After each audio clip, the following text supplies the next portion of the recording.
નમસ્કાર, કેમ છો વિદ્યાર્થી મિત્રો? કેરિયર ડિજિટલ પ્લેટફોર્મ પર તમારા બધાનું સ્વાગત છે. અને આજે આપણે ગણિતમાં સંખ્યાના પ્રકારમાં શીખીશું પૂર્ણાંક સંખ્યાઓ અને અપૂર્ણાંક સંખ્યાઓ. તો મિત્રો, આપણે આજે ભાગ 1 અને ભાગ 2 ની અંદર સંખ્યાના અલગ અલગ પ્રકાર જે છે એ થોડું સમજ્યા. જેમાં પ્રથમ ભાગમાં આપણે જોયું હતું કે સંખ્યા બે ભાગમાં વેચાય છે. એકને કહેવામાં આવે છે વાસ્તવિક સંખ્યા, જ્યારે બીજાને કહેવામાં આવે છે અવાસ્તવિક સંખ્યા. આ જ વાસ્તવિક સંખ્યાના બીજા બે ભાગ સમય સંખ્યા અને અસમય સંખ્યા. અને આ જે સમય સંખ્યા જે છે એ પણ ઘણો મોટો સમૂહ છે અને એમાંથી બીજા બે ભાગ જે પડે છે એને કહેવામાં આવે છે પૂર્ણાંક અને અપૂર્ણાંક સંખ્યા. તો મિત્રો, આજે આપણે આ સેશનમાં ચર્ચા કરીશું કે પૂર્ણાંક સંખ્યા કોને કહેવાય અને અપૂર્ણાંક સંખ્યા કોને કહેવાય. કારણ કે પહેલા બે વિડીયોમાં ઓલરેડી મેં તમને સમજાવ્યું છે કે વાસ્તવિક સંખ્યા શું છે, અવાસ્તવિક શું છે, સમય શું છે અને અસમય શું છે. અને આજના સેશનમાં આપણે જોશું કે સમય સંખ્યામાં જે બીજા બે ભાગ પડ્યા પૂર્ણાંક સંખ્યા અને અપૂર્ણાંક સંખ્યા, એનો અર્થ શું થાય. હવે શબ્દને જો પકડીએ કે પૂર્ણાંક સંખ્યા, તો પૂર્ણાંક સંખ્યા એટલે શું કે પૂરેપૂરી સંખ્યા. અને પૂરેપૂરી સંખ્યાની આપણે વાત કરીએ એટલે 1, 2, 3, 4, 5, -1, -2, -3, -4, -5, આ બધી સંખ્યાનો જે સમૂહ બનશે એને આપણે શું કહેશું? પૂર્ણાંક સંખ્યા. અને અધૂરી સંખ્યા એટલે એને આપણે કહીએ છીએ અપૂર્ણાંક સંખ્યા, કે જેની અંદર 0.5, 1.2, 4.5, 9/2, 2/5, 4/3, 3/4, 11/7, આ પ્રકારની જે સંખ્યાઓ જે છે, જે ખાસ કરીને આપણે a/bના ફોર્મમાં જોઈએ છે, એ બધી સંખ્યાનો જે સમાવેશ થાય છે એ બધી સંખ્યાનો આપણે શું કહેશું? અપૂર્ણાંક સંખ્યા કહેશું.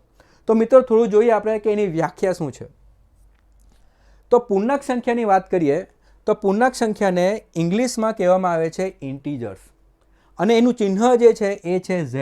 હવે મિત્રો, ખાસ આપણે ધ્યાન રાખવાનું કે પૂર્ણાંક સંખ્યાને બે ચિહ્નોથી ઓળખવામાં આવે છે, Z અથવા I.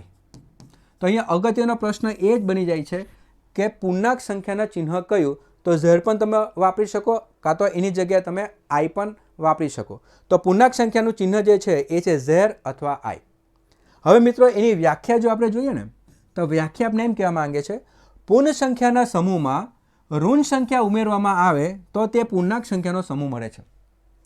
આનો અર્થ શું થાય છે કે પૂર્ણ સંખ્યાનો સમૂહ, હવે પૂર્ણ સંખ્યાની આપણે વાત કરીએ તો પૂર્ણ સંખ્યાનો સમૂહ, અને એ શરૂઆત થશે 0 થી, એટલે 0, 1, 2, 3, 4, આ બધી સંખ્યાઓને આપણે શું કહેશું? પૂર્ણ સંખ્યાઓ. જો એમાં ઋણ સંખ્યાનો સમાવેશ કરવામાં આવે એટલે -1, -2, -3, તો આ બધી સંખ્યાનો સમાવેશ કરવામાં આવશે તો આ બધી સંખ્યાનો સમાવેશ કેમાં થશે? પૂર્ણાંક સંખ્યામાં થશે. એટલે પૂર્ણાંક સંખ્યાની જો શ્રેણીની આપણે વાત કરીએ તો એની શ્રેણી આ રીતે બને: -3, -2, -1, 0, 1, 2, 3. આ બાજુ પણ કોઈ અંત નથી આવતો, એટલે જમણી બાજુ પણ કોઈ અંત નથી, અને ડાબી બાજુ પણ કોઈ અંત આપણે મળતો નથી, ખાસ કરીને પૂર્ણાંક સંખ્યામાં. તો મિત્રો, અહીંયા આપણે જોઈ શકીએ છીએ કે જ્યારે આપણે જમણા છેડે કાં તો ડાબા છેડે કોઈ પણ અંત મળતો નથી, ને એની અંદર એવો પ્રશ્ન પૂછાય કે નાનામાં નાની પૂર્ણાંક સંખ્યા કઈ, કે મોટામાં મોટી પૂર્ણાંક સંખ્યા કઈ, તો એનો જવાબ શું આવશે? ના મળે. એવી કોઈ સંખ્યા આપણે મળવાની નથી પૂર્ણાંક સંખ્યામાં. તો હજુ આપણે જોઈએ કે પૂર્ણાંક સંખ્યા જે છે, થોડું ડિટેલમાં આપણે જઈએ તો ડિટેલની અંદર કે આપણે આ પૂર્ણાંક સંખ્યા જે છે એના આપણે ખાસ જે છે 3 ભાગમાં આપણે વેચાઈ જાય. અને પ્રથમ ભાગ જે છે જેને કહેવામાં આવે ધન સંખ્યા, શૂન્ય, અને ત્રીજો ભાગ જે છે જેને કહેવામાં આવે ઋણ સંખ્યા. તો મિત્રો, હવે આપણે જ્યારે ધન સંખ્યાની વાત કરીએ કે ધન સંખ્યા એટલે શું, તો ધન સંખ્યા એટલે ઇંગ્લિશમાં એને આપણે પોઝિટિવ નંબર્સ કહેવામાં આવે. એટલે મિત્રો, જ્યારે આપણે સંખ્યા રેખા ઉપર જમણી બાજુ આવેલા સંખ્યાની વાત કરીએ તો એ બધી સંખ્યાને આપણે શું કહીશું? ધન સંખ્યા, કે જેની અંદર આપણે 1, 2, 3, 4, 5, 6, 7, અને આપણે બધાને જ ખબર છે કે સંખ્યા રેખા ઉપર 1, 2, 3, 4 આ બધી જે છે સંખ્યાઓ જે જાય છે, અને જમણી બાજુની આ બધી સંખ્યાને આપણે શું કહીશું? ધન સંખ્યા કહીશું. એ જ પ્રમાણે ઋણ સંખ્યા એટલે શું? તો ડાબી બાજુ આવેલી સંખ્યા એટલે -1, -2, -3 આ બધી સંખ્યાને આપણે શું કહીશું? ઋણ સંખ્યા કહીશું. અને વચ્ચે શું આવશે? શૂન્ય. તો મિત્રો, અહીંયા આપણે જોઈ શકીએ છીએ કે પૂર્ણાંક સંખ્યાની જે વાત કરીએ કે જેની અંદર ધન સંખ્યા, શૂન્ય અને ઋણ સંખ્યાનો સમાવેશ થાય, તો આ બધી સંખ્યાનો સમૂહને જે આપણે પૂર્ણાંક સંખ્યા કહી શકાય. અને ફરીથી હું કહું છું કે એનું ચિહ્ન કયું છે? Z અથવા I. હવે મિત્રો, આપણે જોઈ શકીએ કે આ ધન સંખ્યા જે છે કે જેની શરૂઆત 1 થી થાય છે, 1, 2, 3, 4, 5, 6, એને આપણે પ્રાકૃતિક સંખ્યા તરીકે પણ ઓળખાય છે. હવે પ્રાકૃતિક સંખ્યા ખૂબ જ અગત્યનો પ્રશ્ન એથી નીકળે કે પ્રાકૃતિક સંખ્યાનો ચિહ્ન કયો? તો n. શા માટે n છે? કારણ કે ઇંગ્લિશમાં પ્રાકૃતિક સંખ્યાને નેચરલ નંબર્સ તરીકે ઓળખવામાં આવે. કયો નંબર તરીકે ઓળખવામાં આવે? Natural numbers. અને એટલા માટે પ્રાકૃતિક સંખ્યાનું ચિહ્ન જે છે એ કેપિટલ N થી દર્શાવવામાં આવે છે અને એની શરૂઆત ક્યાંથી થાય છે? 1થી. 1 2 3 4 5.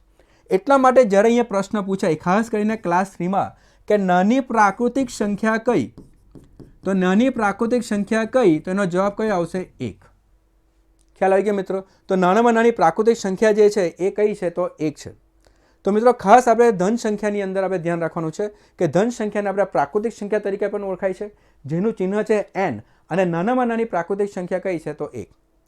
હવે મિત્રો આપણે એ જોઈએ કે જ્યારે પણ આ પ્રાકૃતિક સંખ્યામાં શૂન્યનો સમાવેશ કરીએ, એટલે પ્રાકૃતિક સંખ્યામાં જો શૂન્યનો સમાવેશ કરવામાં આવે તો એ કઈ સંખ્યાઓ બની જશે? પૂર્ણ સંખ્યા બની જશે. ફરીથી મિત્રો, પ્રાકૃતિક સંખ્યામાં જ્યારે શૂન્યનો સમાવેશ કરવામાં આવે એટલે પ્રાકૃતિક સંખ્યા જે 1 2 3 4 5 6 જાય છે એની આગળ જો આપણે શૂન્ય મૂકી દઈએ તો એ કઈ સંખ્યા બની જશે? પૂર્ણ સંખ્યા બની જશે, જેને ઇંગ્લિશમાં કહેવામાં આવે છે હોલ નંબર્સ. અને હોલ નંબર્સ કહેવામાં આવે છે એટલા માટે પૂર્ણ સંખ્યાનું ચિહ્ન કયું છે? Capital W. તો ખાસ મિત્રો નોંધ રાખવી કે પૂર્ણ સંખ્યાનું ચિહ્ન કયું છે? Capital W. હવે મિત્રો આપણે જ્યારે પૂર્ણ સંખ્યાની વાત કરીએ તો અહીંયાથી બીજો ઇમ્પોર્ટન્ટ પ્રશ્ન કયો નીકળે? નાની પૂર્ણ સંખ્યા કઈ? નાની પૂર્ણ સંખ્યા કઈ? તો મિત્રો આપણે જોયું છે કે સંખ્યાની શરૂઆત ક્યાંથી થાય છે? શૂન્યથી. 0 1 2 3 4 5. તો નાની પૂર્ણ સંખ્યા કઈ બની જશે? શૂન્ય બની જશે. એટલે અહીંયા બે અગત્યના પ્રશ્નો, નાની પ્રાકૃતિક સંખ્યા કઈ? 1, અને નાની પૂર્ણ સંખ્યા કઈ? 0. તો મિત્રો અહીંયા આપણે આ ચાર્ટમાં આપણે જોયું છે કે બધે ઘણા બધા જે છે પ્રકારોમાં ધન સંખ્યા, શૂન્ય, ઋણ સંખ્યા અને પ્રાકૃતિક અને પૂર્ણ સંખ્યા. તો આ બધી સંખ્યાનો સમાવેશ કેમાં થશે? પૂર્ણાંક સંખ્યામાં થશે. તો ખૂબ જ અગત્યનો ટોપિક હતો પૂર્ણાંક અને અપૂર્ણાંક સંખ્યાઓ. તો હવે આપણે જોઈએ કે અપૂર્ણાંક સંખ્યા એટલે શું. તો મિત્રો અપૂર્ણાંક સંખ્યા જે છે, ખાસ કરીને અપૂર્ણાંક સંખ્યાની જ્યારે પણ આપણે વાત કરીએ તો મેં તમને અગાડી જ કીધું છે કે અપૂર્ણાંક સંખ્યા એટલે એવી સંખ્યા કે જે અધૂરી છે. અને અધૂરી સંખ્યાની આપણે વાત કરીએ એટલા માટે એના પહેલાં બે ભાગ પડશે, સાદા અપૂર્ણાંક અને દશાંશ અપૂર્ણાંક. પણ મિત્રો પહેલાં આપણે જોઈએ કે અપૂર્ણાંક સંખ્યા જે છે ને અધૂરી સંખ્યાની આપણે વાત કરીએ તો એમાં 0.5, 1.25, 2/7, 4/9, 22/7 એક્સેટ્રા આ બધી સંખ્યા જે છે જે અધૂરી સંખ્યાઓ છે એનો સમાવેશ કેમાં થાય છે? અપૂર્ણાંક સંખ્યા. અને એટલા માટે અપૂર્ણાંક સંખ્યા બે ભાગમાં વહેંચાશે, સાદા અપૂર્ણાંક અને દશાંશ અપૂર્ણાંક.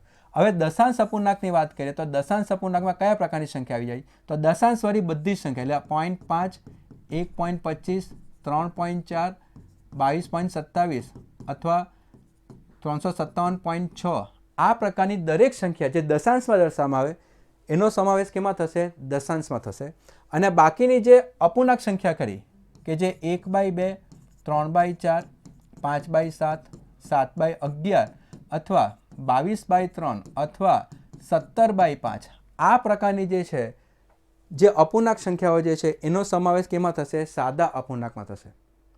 હવે મિત્રો આપણે જોઈએ કે અહીંયા દશાંશ અપૂર્ણાંક તો અહીંયા અટકી જશે, પણ અહીંયા તમે જોઈ શકો છો કે સાદા અપૂર્ણાંકના બીજા 3 ભાગ પડે છે: શુદ્ધ અપૂર્ણાંક, અશુદ્ધ અપૂર્ણાંક અને મિશ્ર અપૂર્ણાંક.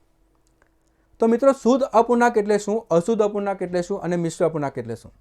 તો જ્યારે પણ આપણે કોઈ પણ સંખ્યા આપણે પકડીએ જે અપૂર્ણાંકમાં છે, દાખલા તરીકે 3/4, તો આ 3 જે છે એને શું કહેવામાં આવે છે? અંશ કહેવામાં આવે છે. અને 4 જે છે એને શું કહેવામાં આવે છે? છેદ કહેવામાં આવે છે. તો મિત્રો જ્યારે તમે 3/4 જોયું તો તમે જોઈ શકો છો કે અંશ જે છે એ છેદ કરતાં નાનો છે. એટલે જ્યારે પણ કોઈ અપૂર્ણાંક સંખ્યા એવી હશે કે જેમાં અંશ જે છે એ છેદ કરતાં નાનો હશે તો એ પ્રકારની સંખ્યાને આપણે શું કહીશું? શુદ્ધ અપૂર્ણાંક કહીશું. તો આની અંદર ઉદાહરણમાં આપણે લઈ શકાય 1/2, 3/4, 5/11, 7/15 આવી બધી સંખ્યા કે જેમાં અંશ નાનો છે છેદ કરતાં, આ બધી સંખ્યાને આપણે શું કહીશું? શુદ્ધ અપૂર્ણાંક કહીશું. એ જ પ્રમાણે મિત્રો અશુદ્ધ અપૂર્ણાંક એટલે શું? તો અશુદ્ધ અપૂર્ણાંકમાં શું થશે કે અંશ જે છે એ મોટો છે કોના કરતાં? છેદ કરતાં. તો એવી અપૂર્ણાંક સંખ્યાઓ કે જેમાં અંશની રકમ મોટી છે છેદ કરતાં, તો એને આપણે કહીશું અશુદ્ધ અપૂર્ણાંક, કે જેની અંદર તમે 11/3, 9/2, 22/7, 35/17 આ પ્રકારની સંખ્યા જેમાં અંશ મોટો છે છેદ કરતાં, તો એ પ્રકારની સંખ્યાને આપણે શું કહીશું? અશુદ્ધ અપૂર્ણાંક. તો મિત્રો અહીંયા તમને તફાવત ખબર પડી ગઈ હશે કે શુદ્ધ અપૂર્ણાંક કોને કહેવાય અને અશુદ્ધ અપૂર્ણાંક કોને કહેવાય. એના પછી જે ત્રીજો ભાગ જે છે જેને કહેવામાં આવશે મિશ્ર અપૂર્ણાંક. હવે મિશ્ર અપૂર્ણાંક એટલે શું? તો મિત્રો મિશ્ર અપૂર્ણાંક એટલે એવી સંખ્યાઓ કે જેની અંદર રકમ અને અધૂરી સંખ્યા બંનેનો સમાવેશ એક સાથે થાય. એટલે જ્યારે આપણે આ રીતે લખીએ કે 2 1/3 તો આ કયું બની જશે? મિશ્ર અપૂર્ણાંક. અને મિત્રો ખાસ ધ્યાન આપો કે આ મિશ્ર અપૂર્ણાંક જે છે એ કેમાંથી બને છે? અશુદ્ધ અપૂર્ણાંકમાંથી બને છે. કેમ કે આવી સંખ્યા ક્યારે બને? કે જ્યારે અંશ મોટો હશે, છેદ નાનો હશે ત્યારે જ આવી સંખ્યા બને.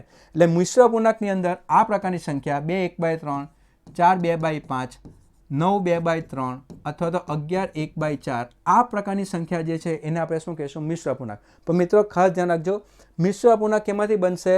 અશુદ્ધ અપૂર્ણાંકમાંથી બનશે. દાખલા તરીકે તમારી જે છે એક રકમ આપેલી અશુદ્ધ અપૂર્ણાંકમાં 11/3. હવે 11/3 ને તમારે મિશ્ર અપૂર્ણાંકમાં ફેરવવું હોય તો આપણે કેવી રીતે ફેરવશું? તો 11 ને આપણે 3 વડે ભાગાકાર કરીએ તો આપણે અહીંયા 3 3 કેટલા થાય? 9. તો બચ્યા કેટલા? 2. એટલે શેષમાં કેટલા બચે છે? 2. તો અહીંયા આપણે આ 3 અહીંયા લખશું. 3 તાલી 9 આ 3 જે છે અહીંયા લખાશે અને જે શેષ જે છે તે આપણે ઉપર લખશું. તો આ બની જશે અશુદ્ધ અપૂર્ણાંકમાંથી મિશ્ર અપૂર્ણાંક. 3 તાલી 9 વત્તા 2 એટલે 11 થઈ ગયા. એ જ પ્રમાણે મિત્રો જાણે કે 22/3 આપ્યું હશે તો અહીંયા 22 છે.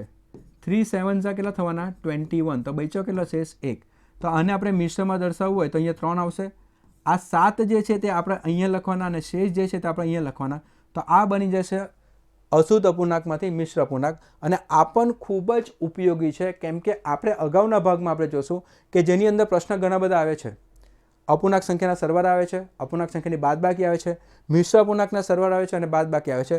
તો મિત્રો આ પણ ખાસ આપણે આવડવું જોઈએ કે આ કેવી રીતે અશુદ્ધ અપૂર્ણાંકમાંથી આપણે મિશ્ર અપૂર્ણાંક બનાવી શકાય. તો બધાને મિત્રો ખ્યાલ આવી ગયો હશે કે સાદા અપૂર્ણાંકના 3 ભાગ શુદ્ધ, અશુદ્ધ અને મિશ્ર.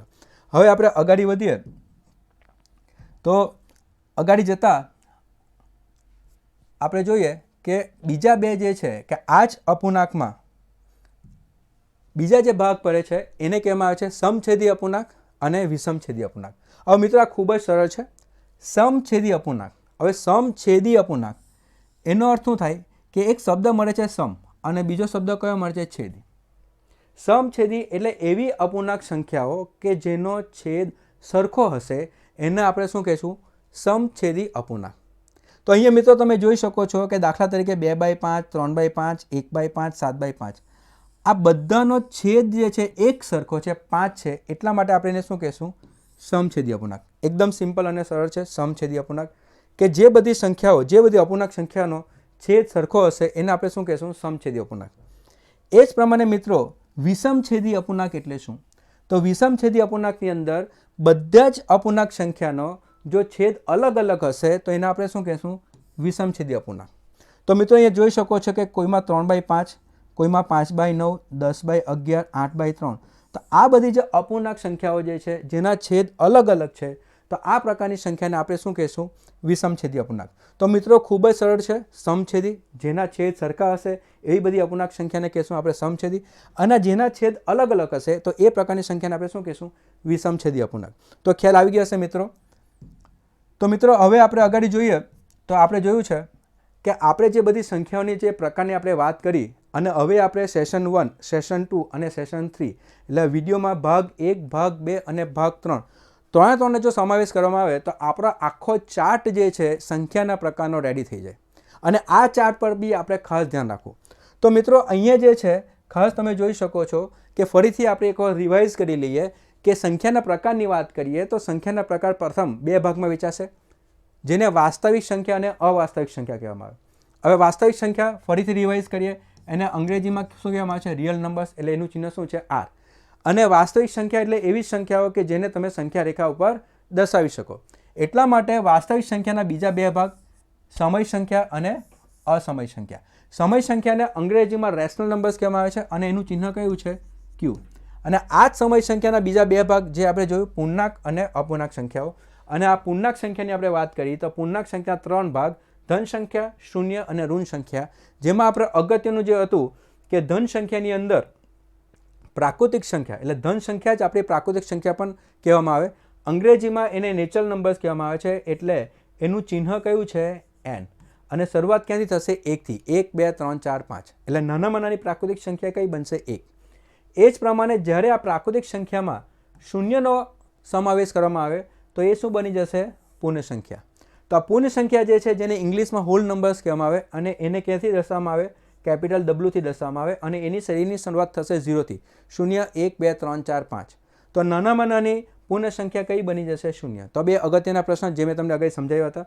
અને એ જ પ્રમાણે પછી આપણે વાત કરી કે અપૂર્ણાંક સંખ્યાના બીજા બે ભાગ, સાદા અને દશાંશ અપૂર્ણાંક. અને અત્યારે જ આપણે જોયું કે સાદા અપૂર્ણાંકના 3 ભાગ, શુદ્ધ અપૂર્ણાંક, અશુદ્ધ અપૂર્ણાંક અને મિશ્ર અપૂર્ણાંક.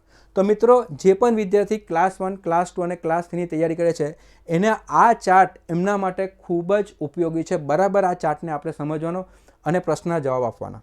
તો મિત્રો અહીંયાથી ઘણી વખત ક્લાસ 1, 2 માટે પ્રશ્ન નીકળે છે.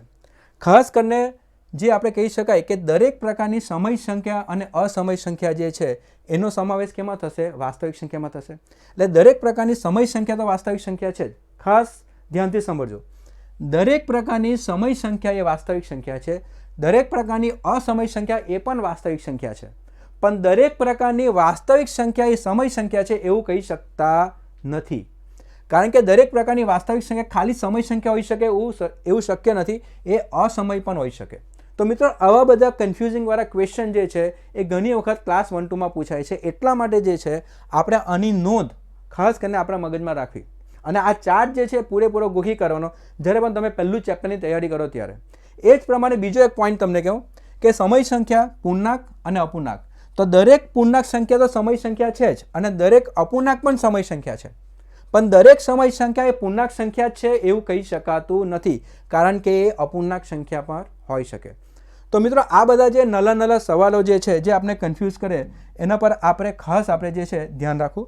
તો હવે મિત્રો આપણો આ જે છે સંખ્યાના પ્રકારની અંદર ભાગ 1, 2 અને 3 જે આખો ચાર્ટ જે છે અલગ અલગ પ્રકારની સંખ્યા જે આપણે એકદમ ડિટેલમાં સમજ્યા છે. અને તમે જો આ 3 વિડીયો બરાબર જોયો હશે તો તમારું આજે પહેલું જે માળખું જે છે સંખ્યાના પ્રકાર એકદમ ક્લિયર થઈ ગયો છે. જો તમને અમારા વિડીયો પસંદ આવતા હોય, તમને ગમતું હોય, અમારા કન્ટેન્ટ તમને ગમતા હોય તો પ્લીઝ અમારી ચેનલને લાઇક કરજો, સબસ્ક્રાઈબ કરજો અને બેલ બટન જરૂરથી દબાવજો. Thank you very much.